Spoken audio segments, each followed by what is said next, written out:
Hey everybody, hope you all are doing well. I'm having a nice quiet evening, just kind of convalescing a little bit from a busy week. So I'm glad you joined me. Also, having joined me is a repeat commenter. Much appreciate that. He goes by Thigh. I'll probably leave his handle in the comments, in the description of this video. The guy's been commenting a bunch and really helped me out. Thanks, Thigh. So, Thigh says, of the video Introduction to Jess Liturgy. This is an older video, a couple months ago, or a month. I don't remember exactly what I said, but I know what liturgy is. I know what Jess Liturgy is. And I know that whatever I said in that video is consistent with what I'm about to say now, for sure. Test me. Liturgy is a proceduralization of tasks, not intended for efficiency or speed or even quality. The reason they're proceduralized is because human life is chaotic, and it's so chaotic that it's toxic. So by liturgizing a task and breaking it down and executing it in a rhythmic fashion, procedurally, every time, we create a less chaotic world. I'm sure that's what I said in the video. So now, this is what Thigh says in his comment. Routines are good to save time. Got my computer here. But it's true the human world is more unpredictable and overstimulating than nature. Thigh, you're right. But I might phrase it a little differently.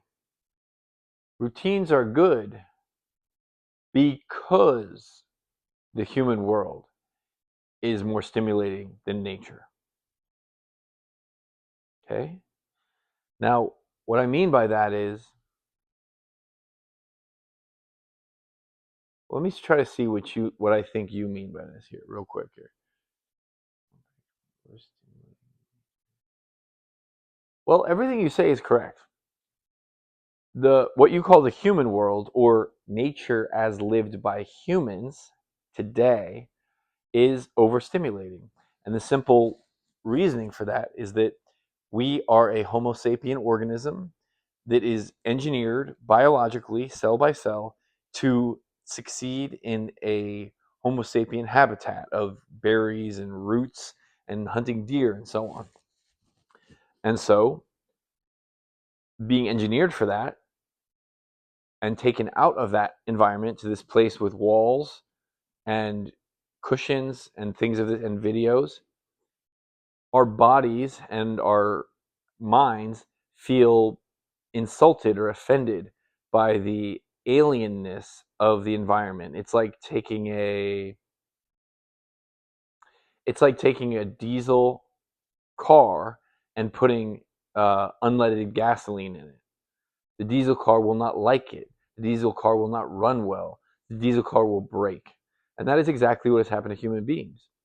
And one of the inadvertent, involuntary adaptations to that is mental illness, meaning the conditions around us are so foreign and hostile, of all these lights keeping us up at night, the toxic foods we eat, so on, the toxic habits, work as it is in its current form, also toxic, that our minds essentially have to create adaptations involuntarily to persist in that realm, because it's too much to process otherwise.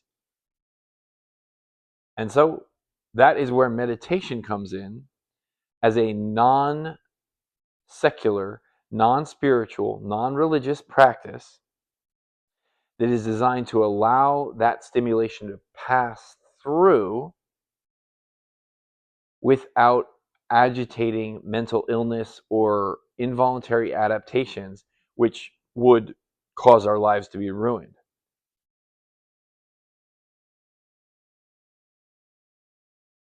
So meditation is one way that we can adapt successfully to the modern world, and the main way. But another way, which is the way I discuss in this video, is liturgy. Liturgy has a lot of religious connotations. I do not mean religious liturgy wherein the procedures have significance beyond themselves. What I mean is something more like, for example, with me, in the morning, the first thing I do is go for a short walk, 10 minutes. And I'm very careful. I get green tea, iced green tea, out of the refrigerator. The iced green tea is always there because I always make the green tea when I get back from the walk for the next day. Always. It's liturgical. It's not really a routine. A routine is something you do for efficiency, to save money and time, or sanity. But this has to do with a deeper sense of releasing yourself into a process so that there's no clinging and mental illness that can follow you. So I walk with my green tea, half a liter every day. So I know how the reason it's half a liter is not some mystical thing. I know generally how much green tea my body wants to tolerate as a stimulant in the morning. So I go for my walk, and I walk, in a certain path because it's pretty. So it's not arbitrary like some religious ritual like howling at the moon or drinking rabbit's blood. This has to do with ingesting the correct amount of green tea, taking the beautiful walk that's visually pleasing first thing in the morning. And then after this walk, I immediately go straight to the pool. I don't go home first. I have a pool near me, so very near me. And so I go directly to the pool. I do not allow myself to go home first. So it's about 10 minutes after waking up, the walk is finished, I go directly to the pool. The reason I don't allow myself to is because at home, distractions will unfold. This is all based on experiment, not based on voodoo. Distractions will unfold, which will cause me to engage in activities that are less conducive to arousing energy in the morning. And in the morning, I've decided the first priority, pretty much, is to arouse energy and to wake up. So I put all the emails and everything of that nature and whatever tasks may be before me at home second. I go directly from the walk to the pool. Now, at the pool, it is also liturgical. The thing is that the water is going to serve to accelerate my waking up. If I walk around the pool or dilly-dally, then the duration of time in which I'm lethargic will be prolonged. So what I do is, the rule is, I open the gate to the pool, I go to the pool, I go to one end, and I dive in. Done. There's no hesitation, no waiting, no thinking. If you look at my ice bath video, I talk about this also there. But it's really in everything I do that I take seriously. So I jump in, and then I do 8 laps. So right now, it's a bit of a free-for-all which laps I do. I always start with, I do the full length of the pool. It's a long pool with an underwater breaststroke, one breath. And then I come back, and I take one breath in the middle this time, and then I continue going. So I guess 2 breaths, whatever. And then always do, so it's a rule structure, right? That's the first 2 laps are those. Then the next 2 laps are always freestyle. The reason for that isn't mystical, it's not magical. It's because freestyle does something for me, upper body wise, and in the movements of the neck that please me, that I wouldn't do if I didn't do it as a discipline. And the fact that I do it every day means it's easy to do. So here I am. I've walked 10. We got a light went out. I've walked 10. Boy, that's distracting. Well, whatever. Everything breaks. Everything dies, right? So I've walked 10 minutes. I've done a bunch of laps. And the reason I'm able to do this thing that a lot of my friends find very, very hard to have that kind of discipline is I don't hesitate, and I always do it, come hell or high water. If I'm sick, if I'm well, if this, if that, if even if pressing things are taking place at home, um, things breaking, things being built, you know, things arriving, things departing, I do it.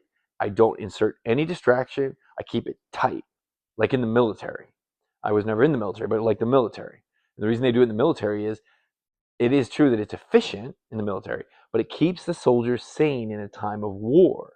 And that's how you have to look at this world with your job that you don't like and the food that's poisoning you and the people that are poisoning you all around.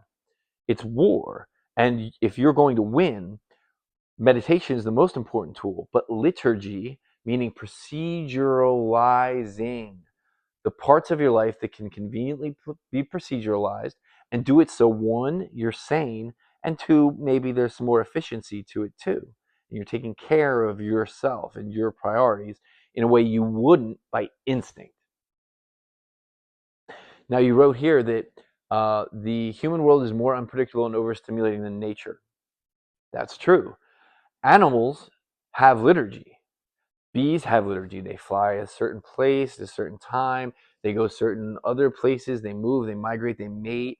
Bears hibernate. They get up, they scratch the trees. All animals, even primitive Homo sapiens, are very, very liturgical.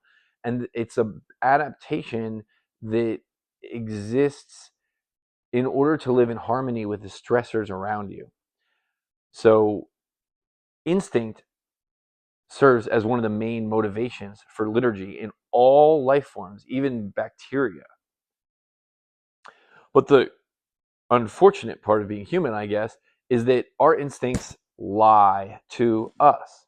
For example, if a man goes to a nightclub, his instincts will be telling him to have sex with the people, the girls there, um, immediately, without delay, on site.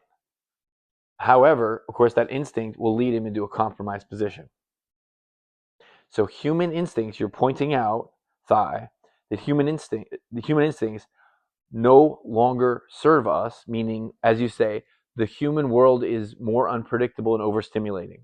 That's because our instincts are irrelevant now. If you put a cheesecake in front of me every day, I will eat the cheesecake every single day and get fat. That's because my instincts love cheesecake.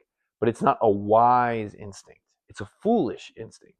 Likewise with violence, there's times in everybody's life where, you get that itch, to cause harm. But many times that can get you into a lot of trouble. And so that instinct too is expired. So between sex, violence, and food, you've got about, I don't know, 65% of human needs, which means 65% of human drives and instincts are irrelevant, deceptive, and misleading. So what do? You have to find ways to modulate the way you acquire mates, sex, food, and express hostility and the rest. And since it runs against the grain of our animal predispositions, it's necessary to institute methods to redirect our instincts to produce more favorable results of being physically fit, of being sexually gratified, of having a gustatorily satisfying diet that's satisfying on the tongue, but is also healthy. And all the sort of things you read about in all these pop magazines and go get 'em tiger bullshit in modern psychology. But rather than a motivational speech about how great you are and you can do it, even though you are great, what I'm suggesting is this very practical, down to earth method of liturgizing things, liturgizing activities, so that you do what is wise and satisfy your instincts, but not the way your instincts would have you do it, which is dumb and will get you arrested for sure.